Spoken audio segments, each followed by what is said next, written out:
안녕하세요, 학신입니다. JTC 전자공시 사업 설명을 간단하게 넘어가 보도록 할게요. 간단하게 회사의 개요. 자, JTC로 표기하고 영문으로는 JTC INC라 표기한다. 93년 일본 오이타현 베푸시에서 전기 제품 판매를 목적으로 하는 도쿄 정교상회 베푸점을 창업하고 같은 해 7월에 수출 물품 판매장 허가를 취득해서 면세사업 텍스프리를 뭐고 이거 시작했다 이 말이지. 94년 자본금 300만 N으로 300만 N은 10 곱하면 돼. 3천만 원으로 법인을 전환하여 외국인 여행객을 대상으로 한 소매업을 시작. 이때부터 시작했는 거지. 27년 정도 됐네. 15년 1월에 회사명을 현재 주식회사 JTC로 변경. 후쿠오카현 후쿠오카시 하카타구 하카타 에키마에 2-17-1 이렇게. 자, 93년 창업 이래 여행사에 대한 장악력, 소비자에 대한 이해도라는 핵심 요소를 발전시켜 가지고 외국인 여행객 대상으로 한 일본 제품 판매 면세점 사업을 구축. 이게 27년 됐다는 거지. 엄청난 거지. 당사 유통업종에 속하지만 외국인 여행객들의 쇼핑 타켓 이런 것들을 잡고 있어서 관광산업과 경기 변동과 밀접한 연관성을 갖는 특징을 가지고 있다. 이렇게 큰 회사들 요거 뒤도 나오지만 이 정도로 매출이 1,000억 넘어가는 이런 식으로 관광업 면세점을 하는 업체들이 10개 정도밖에 없대.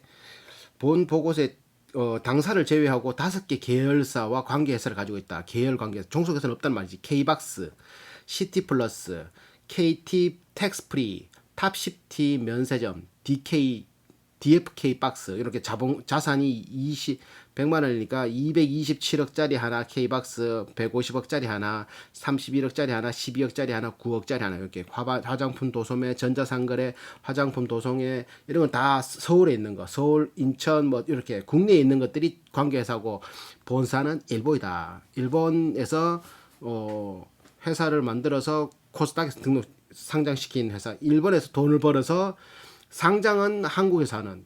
왜 한국에서 상장하지? 뭐 혜택이 있으니까 하겠지만 그건 모르겠고.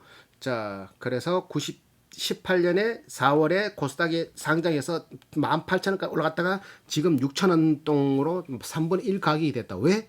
아베와 코로나 때문에. 회사 연약 11년도에 상호를 JTC로 변경. 2013년에 100% 자회사인 버스 사업을 ES 관광 주식회사를 설립. 그리고 뭐 현대페인트 주식회사 58% 지분도 가지고 있기도 하고 자본금이 6억에서 60억으로 증자되기도 하고 현대페인트 주식회사 주식을 전부 파벌기도 하고 18년도에는 한국 코스닥에 상장하고 18년 6월에는 KT 텍스프리 주식을 51% 취득을 하고 그래서 K박스 자본금 250으로 증자하고 이런 식으로 하다가 2019년 7월에 한일 경제 전쟁이 터지면서 2020년 1월부터 코로나로 박살이 난다. 이렇게 된 이렇게. 자, 2000 상호의 변경. 상호를 15년에 주식회사 JTC로 변경했다. 영어로. 자, 영어로. 자본금이 91년에 설립했다 그랬으니까 94년 설립했구나. 유상증자 수량 100주, 주당 액면가 53만 원 해가지고 이렇게 자본금 시작했다 계속 불려 나간 거지. 계속 자본금을 유상증자, 주주 배정이면 주주들한테만 배정하는 주주 배정이지. 1,000주를 배정하고 이렇게 해서 끝내는 지금은 2018년 주식이 3,500만 주가 되었다. 그리고 액면가는 얘들은 액면가가 없는 주식. 그러니까 이제 발행가가 그냥 시장가가 그냥 얘들은 그냥 발행가가 그냥 주식이라 보면 돼. 그러니까 자본금보다 자본잉여금이나 자본금이나 별 차이 없겠지. 유상증자 이거 다 나왔던 거고 주식 총수 3,500만 주 이렇게. 배당은 일본 회사법에 의하지 않고 배당금을 지급할 수 없다. 뭐 이거 이상하게 보니까 정관 8조, 정관 35조, 36조의 회사는 일본 회사는 배당금을 주는 무슨 항목이 있겠지. 그런 거에 의하지 않고 그 조건에 안 맞으면 배당을 줄 수가 없다. 배당금은 현금 또는 자산, 회사의 주식으로 지급할 수 있다. 당연하지. 근데 얘들은 작년에도 적자고 19년에도 적자했거든. 근데 배당금은 착실하게 받아갔다. 50몇 프로, 60% 가까이를 대주주가 가지고 있는데 착실하게 배당금은 가져갔다. 그러면 되겠나 안 되겠나 맞지?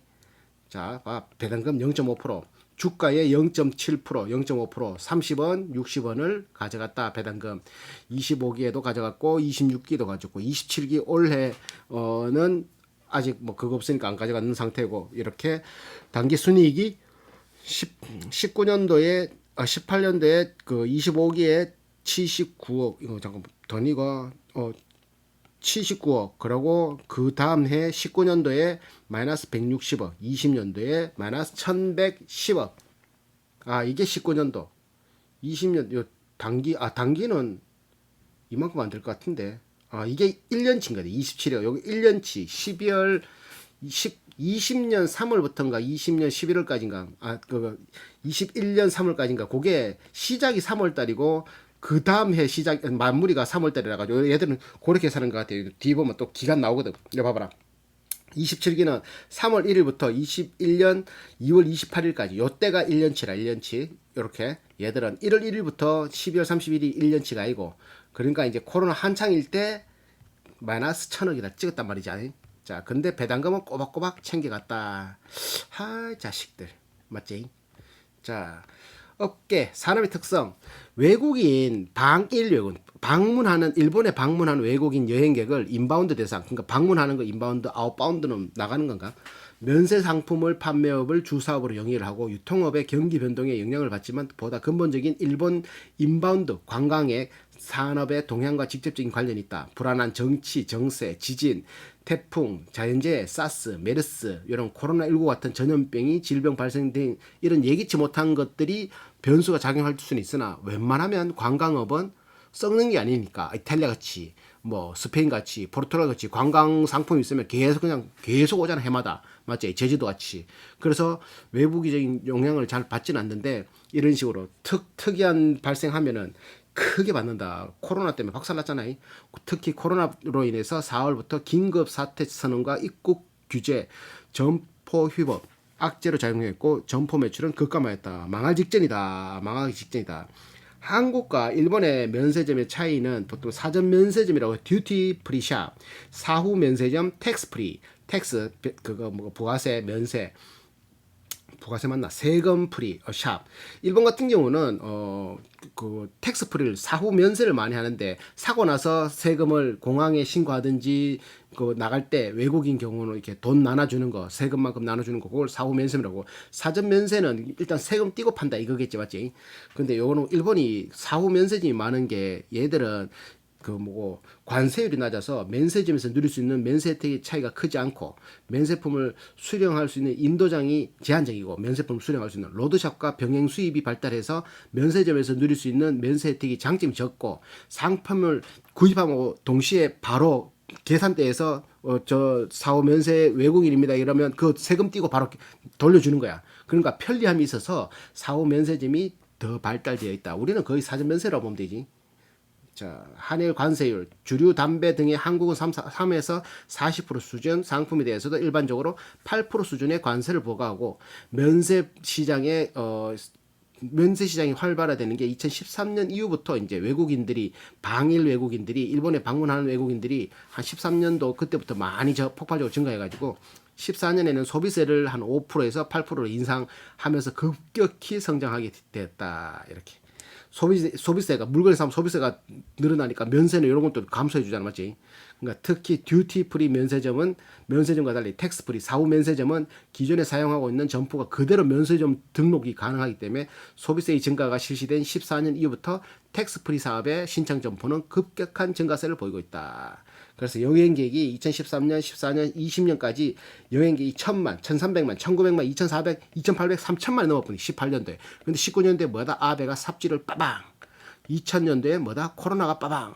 중국과 한국이 아니라 일본과 단체 여행객 빠방. 그러니까 여행객이 400만을 줄어버려. 3000만이 400만을 줄는 마법 같은 일이 너무 좋은 일이 발생되었다. 그래서 방일 여행객 수 일본에 가는 여행객이 이만큼 이제 줄어드는 거지. 그러다 보면 여행객이 오면 보통 어디에 돈 쓰는가 봤더니만 쇼핑비에 166억엔 요게 공만 10만 더 곱하면 되거든. 그러니까 1660억 한 34%의 매출 차지는 총 4,800억 정도 중에 이렇게 이말 차지. 쇼핑이 한 34% 비중을 차지한다. 이게 중요한 거지. 숙박이 29%, 식비 21, 먹는데 한 20, 쇼핑 뭐 사가지고 가는데 34% 차지한다. 이런 말이지. 교통비 한 10%. 오. 방일 그리고 일본 정부의 여행객 유치 정책도 방일 여행 촉진 사업 지들이 우리한테 하는 게 있는데 우리나라 사람 잘 안 가잖아 이제 맞지? 자기 눈 자기가 찌른 거지. 대한 신뢰도가 높은 메이드 인 재팬 같은 소라고 뭐 옛날에 뭐 파스 동전 파스 뭐 그러고 발에 붙이는 거 막 이런 거 그런 게 요즘 옛날에 유명했지. 이제는 뭐 쓰나 코끼리 밥솥 사러 가나 안 사러 가지. 헛바이다. 바로 팍 떨어져 뻗잖아. 한국인이 이렇게 쫙 증가하다가 19년에 아베가 헛발질을 빠방 차는 바람에 확 줄어들어. 이건 코로나 때문에 그런 거고 줄기 시작하지. 계속 준다니까. 그리고 중국도 쫙 이렇게 돈 쓰러 막 갔는데 대륙에 형님들이 돈 쓰러 갔는데 아베가 헛발질 빨하면 그래도 불어났네. 그래도 단체 손님 안 받아가 또 줄어들기라. 그러고 기타 대만은 그냥 이렇게 뭐 고만고만하네. 대만은 기타가 증가하고 있고 기타 증가하면 우리는 안 가는데 이런 식으로 쪼그러들었다. 쪼그러들었다는 말은 회사가 위험할 수도 있겠네. 위험하다라고 말하는 거는 투자를 안 할 수도 있다. 맞지? 지분을 안 가질 수도 있으니까 18,000원까지 올라갔던 게 지금 6,000원, 7,000원이 못 되는 금액으로 한 3배 가까이 떨어진다라는 게 이런 거지. 근데 요게 만약에 살아만 있으면 또 이렇게 올라가겠지. 맞지? 코로나 이거는 언제까지 근데 일본 하는 꼬라지 본게네. 오래 갈 것 같은데 일본은 여행 가면 안 되는데 일본은 맞지? 하면 이게 더 떨어질 거잖아. 맞지? 주가가 그럼 그때 싹 사모았다가 서르륵 이렇게 하면 되겠다. 맞지? 국제 경쟁력이 높은 매력적인 관광지 육성, 관광사업의 국제 경쟁력 강화, 관광 진흥에 기여할 수 있는 인재 육성, 국제 관광 진흥, 관광 여행 촉진을 위한 환경 정비, 지방의 외국인 여행자 전용 사후 면세점 확대 추진, 누구나 혼자서 편하게 관광할 수 있는 관광 환경을 실은 아베가 근데 이렇게 하면서 아베가 왜 그래 삽질을 하노? 이것들이 이 머리 쏙같이 우리는 식민지의 그 조선인 줄 알고 이 건방지 새끼들. 일본 정부의 면세점 우호 정책. 일본 정부의 면세점 우호 정책은 환율과 소비세 면세 정책이 있다. 있든지 말든지. 자, 면세 대상 품목 확대. 14년에는 뭐 소모품류, 음료, 식품, 담배, 약품 이런 것들을 면세 대상에 추가해보는 게 더 사라고. 16년은 일반 물품, 가전 냉방, 가방, 의료, 민예품 이런 면세 최저 구입 금액을 1만엔 초과해서 5천엔 이상으로 5천엔짜리로 5천원 곱하면 5만원 5천원이면 10만 곱하면 돼. 5만 이상으로 인하해보는 거예요. 10만 원 이상에서 5만 원으로 자꾸 이렇게 더 사라고 더 하는 거지. 소비세를 또 인상해보고 소비세가 인상되니까 면세는 소비세의 혜택을 안 받는 거니까 더 팔린 거지. 하이 빠꾸만 새끼들. 경쟁 상황. 여행사와 우호적인 네트워크 환경 무엇보다도 중요하고 단체 여행객들을 겨냥한 전국 단위의 매장, 가격 경쟁력과 상품력, 사업의 제반 환경 두루 갖추어야지 수익성이 실현이 가능하지. 그러니까 이렇게 한 버스를 타고 오면은 이 버스가 자기들이 거래하는 빌딩으로만 가는 거지. 그럼 쫙 내리고 여기 사세요 이러면 확 사는 거지. 맞지? 그런 것들이 후발주자에게는 상대적으로 진입 장벽이 의외로 높다. 면세점이 또 이렇게 설립하는 게 굉장히 까다롭거든. 근데 얘들이 우리나라 인천공항에도 1터미널, 2터미널에 면세점을 열어놨거든. 1터미널은 계약이 끝났고 2터미널은 아직 계약이 한 몇 년 남아 있는 걸로 알고 있다. 핵심 경쟁력은 외국어가 되는 판매 직원을 배치, 다양한 상품 구성, 원스톱 쇼핑. 딱 도착하면 다 있는 거. 소비자 니즈의 분석 확보 이런 것들 있다. 그리고 영업이 뭐 이제 2020년 7월 1일 이후 국제적인 인적 교류를 재개 위한 조치가 단계적으로 진행되면서 10월에는 비즈니스 관련 입국을 한정적으로 재개하면 우리가 안 가는데 맞지? 여전히 관광 목적으로 입국 규제가 계속되고 있고 방일 외국인 여행객 누적에는 42만 3천 명, 3천만 명이었는데 맞지? 3천만 명인데 지금 한 3월까지는 42만 명, 98% 감소 전년 동기. 그리고 이게 직원의 휴업 대응, 희망 퇴직자 모집, 임원 보수 감행, 실적 저조 점을 점포 정리, 임대료 감면, 교섭, 철저한 비용 절감의 시책을 통해 고정비 판관비라는 소리지 절감 효과를 극대화했다. 그러니까 많이 정리했다. 일본 내 그래서 요거만 해서는 안 되니까 일본 내 주민을 대상으로 한 대규모 아울렛 세일을 적극적으로 추진하고 있고 그리고 코로나19 끝날 때를 대비해서 체력 유지를 위해서 지금 많이 먹고 있다. 이 말. 자금 조달이 가능하도록 금융기관의 신뢰 관계를 유지에 힘쓰고 있다. 금융기관과 신뢰 관계는 돈 잘 버는 게 신뢰지 무슨 뭐 사바사바 잘하면 신뢰 관계냐? 인천국제공항 1터미널의 출국자 면세점 특허 기간이 만료, 운영 종료. 인천국제공항 2터미널 출국자 면세점의 면허 취득이 끝난 상태인 무안공항 출국자 면세점의 출점에 만전을 기하며 사업 기회를 잘 포착하려 하고 있다. 된 거 아니야. 그리고 점포 일본의 골드 루트 관광의 골드 루트 도쿄에서 후지산 가서 오사카를 딱 가는 크루즈선 이런 것들 규슈 오키나와 이렇게 점포 브랜드 컨셉을 가진 점포를 출점함으로써 당사 점포를 찾는 방일 외국인의 여행객 외국인이 딱 봤을 때 나 그렇게 다니까 너무 좋던데 그럼 어디 여행사고 어디 꼬고 그거는 JTC에서 관리하더라. 그럼 JTC 온다 이 말이겠지. 크루즈 기항지에 맞춰 임시 점포를 운영하고 크루즈 여행객 수요를 확보하고 여행사의 요구에 탄력적으로 대응하고 있다. 그럼 마케팅은 주요 고객이 방일 단체 방문하는 이렇게 인바운드 이렇게 그 여행객이니까 27년 내공을 바탕으로 다수의 여행사와 오랜 협력을 유지하고 매출 구조를 일본 놈들이 투명하다고 해서 높은 인지도와 신뢰도를 유지하면서 지속적인 여행사 장악력 확보에 힘쓰고 있다. 판매는 점포마다 모국어가 가능한 직원들을 딱 보유하고 있어가지고 누가 오더라도 말이 통하는 쪼라라 쌀라 이거 얼마예요? 예 고객님 이렇게 막 한다 이거지. 사후 면세점 시장은 사업 보고서 제출 현재 약 5만 5천 개가 존재하고 있고 사후 면세점이 듀티프리, 텍스프리 매출액이 100억엔 요게 1000억이거든. 1000억이 넘는 사업체는 내부 추산 10개 미만인가. 그러니까 다 영세하다 이거지. 1000억 미만이 이렇게 여기도 포함돼 이제 그 중에 한 개가 10개 미만으로. 그 중에 또 하여튼 10개 미만이다. 1000억 넘는 게래. 작다. 그래서 보통 이게 팔리는 걸 보면 식품류가 한 34억 정도, 생활용품 한 4.7억, 화장품이 한 18억, 건강용품 2.1억, 귀금속 한 18억, 전자기기 13억, 민예품 한 2억 5천, 기타 25억 해서 총 120억의 매출이 발생되었다. 총 120억의 매출. 자, 화장품은 나 이해가 안 되는 게 전자기기에 파나소닉 히타치를 사온다고? 미친 거 아니야 이거? 우리나라는 안 사겠지. 뭐 파나소닉이 뭐인데 면도기, 히타치의 면도기, 시티즌 세이코, 뭐 스와치 이쪽으로는 우리가 시계를 안 사니까 맞지. 화장품 4GF, 퓨어라이브, 화장품 모르겠고 이건 뭐고? 푸드, 건강기능식품, 마니 눈도, 카메 홍케 뭔데 이게 식품 이걸 사온단 말이잖아. 사든지 말든지. 브랜드 상품 MB와 자사 브랜드 상품 PB도 있어서 이렇게 유통하고 있다 이 말이고, 화장품이 그거 국내 매출이 이게 판매 그거제 매입 현황 화장품을 사오는 게 국내에서 사오는 게 이게 13억치를 이걸 해서 넘어가자. 그리고 이제 현금 유동성 확보를 위해서 당초 사업 계획을 재조명하고 신규 출점을 전면 보류하고, 왜 출점하면은 그거 뭐 임대료 나가지, 전기세 나가지, 또 직원 넣어내야 되니까 직원비 나가지. 그리고 재고 놔뒀는데 그거 물건 진열해놨는데 안 팔리면 재고로 해가 못 팔잖아. 그런 것들도 있기 때문에 신규 출점을 전면 보려거든. 왜? 코로나. 그래서 지금 보면 도소매 온라인 쪽으로 매출이 120억, 그 전기에는 5,480억, 5천억, 5,460억.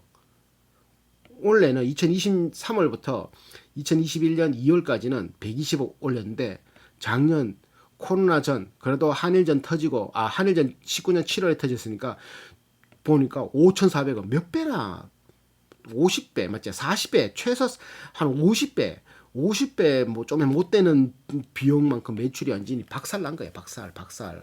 부동산 임대 리스는 120억 거치던 게 60억으로 반동간이 나고, 그래서 총 5,590억 나가던 게 벌던 게 181억 매출로 확 줄은 거지. 그만큼 코로나가 힘들다는 거지, 맞지? 자, 판매 경로는 뭐 영업본부에서 집행임원이 있으면 항공영업부가 있고 뭐 영업추진부, 중구, 점포개발부, 동일본 에어리어, 서일본, 규슈 1 에어리어, 그 뭐고 규슈 제2 에어리어 이래 돼 있다. 외국인 대상으로 한다는 점에서 B2C, 비즈니스 투 컨슈머 성격을 갖는 동시에 이게 업체들과 같이 하는 것들이 있기 때문에 여행사와도 유지해야 되는 게 있기 때문에 B2B적인 성격도 강한 사업이다. 그래서 여행사와 사바사바 긴밀한 협업 관계를 구축하는 게 필수 요소이다. 이렇게 하겠네. 사바사바 여행사가 단체 여행객이 이렇게 싹 점포를 방문하게 하면은 여기서는 우리 쪽으로 쇼핑몰 쪽으로 오게 해줘. 그러면 커미션 얼마 줄게. 알았어. 글로 데려갈게. 상품 팔면 돈 들어오는 걸 쏙쏙 주고 또 상품 공구처에서 니들 우리 거 갖다 놓으면은 우리가 팔아줄게. 커미션 얼마 줘. 이리 서로가 윈윈 되는 누이 좋고 매부 좋고 이렇게 된다. 점포 출점 시 기존 점포와 시너지 발휘를 위해 단일 컨셉이 아닌 다양한 형태의 점포를 출점. 그러니까 뭐 이렇게 JTC 면세점 같은 경우는 막 화장품, 건강식품, 전자제품, 액세서리, 자파 2만여 개 이상의 다양한 아이템을 추후해서 한번 들어가보면 다 사보는 게라. 있는 거 어디 안 가도 되는 거지. 여기 들어가면 다 있는 거지. 다 있는 거. 얼마나 수월하나 맞지? 또 리쿠이치 면세점은 높은 가격대의 JTC만의 고가 주얼리, 액세서리, 라텍스, 해외 브랜드를 추구하는 거야. 그러니까 왜 중국인 큰형들, 큰형님들 돈 많은데 못 쓰는 큰형님들이 이제 높은 인기를 구하고 있고 싼 거는 또 안 사니까. 또 디자인 가성비 좋은 일본 생활 뭐 우리 한 해든 터지기만 전만 하더라도 나도 유니클로 이거 엄청 많이 썼거든. 그래도 그 국내 스파 브랜드 뭐 세븐 A7 뭐 그리고 뭐 SP 또 뭐 있지 탑앤탑 10in10 이런 것들에 비해서는 유니클로가 그래도 깔끔하게 낫거든. 근데 이제 전범 기업이고 막 이렇게 한일전 터지고는 이제 안 쓰는데 안 입는데 그런 것처럼 가성비 좋은 기능성 일본산 상품을 취급하고 특정 국가 여행객을 불문하고 두루 인기를 구하고 있다. 이런 것들 뭐 무인양품 이런 거 있지. 아카 주얼리는 구입이 어려운 적산호 진주류 풍부한 상품 라인업으로 일본 고유의 섬세함 개뿔 특징인 보석류 귀금속 액세서리 전문점이다. 넘어가자. 금치를 하네. 쿠스키는 일본 브랜드뿐 아니라 미국, 유럽 등 세계적으로 인기 있는 화장품을 구입할 수 있는 미용 체인 전문 이런 거 있고 또 이게 도톤 플라자는 3계층 1,800평 규모의 오사카 관광지리 도톤보리에 딱 있어가지고 단체 관광객이나 개별 여행객, 지역 주민도 즐겨 찾는 쇼핑몰, 카페, 드럭스토어, 종합 잡화 코너 다양한 게 있는 오사카를 대표하는 랜드마크로 자리 잡고 있다. 3층짜리가 뭐 그렇다고. 자, 그래서 채무증권 협력사인 여행사에 대해서도 사업상 운전자금 명목의 금전을 대여하고 있다. 협력사인 여행사한테도 운전자금 사업상에 돈 빌려준다. 지들도 돈 없는 게 대여금에 대해서 발생할 것으로 예상되는 손실에 대해 매출채권과 동일한 방법으로 충당금을 설정하고 있다. 빌려준 것을 못 받는 것을 대비해서 매출채권과 동일한 방법으로 충당금을 설정하고 있다. 그렇겠지. 그리고 점포 관련 임대계약은 JTC 내 일본 내 임대계약인데 지역별마다 다르지만 1년에서 21년 계약한 게 있다라고 말하고 얘들은 저촉받는 법이 소비세법, 국세청, 관할세무서, 약기법, 약은 의약품, 의약외품 뭐 그런 것들 그리고 주세법, 술도 파니까 그런 것들이 이렇게 자기 영업하는데 규제받는 저촉받는 것들이 있다. 그리고 면세점 사업은 아무나 낼 수 없는데 이 조건이 맞아야 돼. 근데 보니까 조건이 중요하지도 않아. 국세에 체납 상태가 아니고 돈 세금 다 냈다. 수출 물품, 면세품에 대한 현재 국세 체납 상태가 아니고 뭐 다 내면 되지. 비거주자가 이용하는 장소, 비거주자의 이용이 예상되는 장소에 소지하는 판매장일 거. 하여튼 이게 굉장히 까다롭다 들었는데 이것만 봤을 때는 뭔가 까다로운지 모르겠다. 일본 기준인가? 재무제표는 입으로.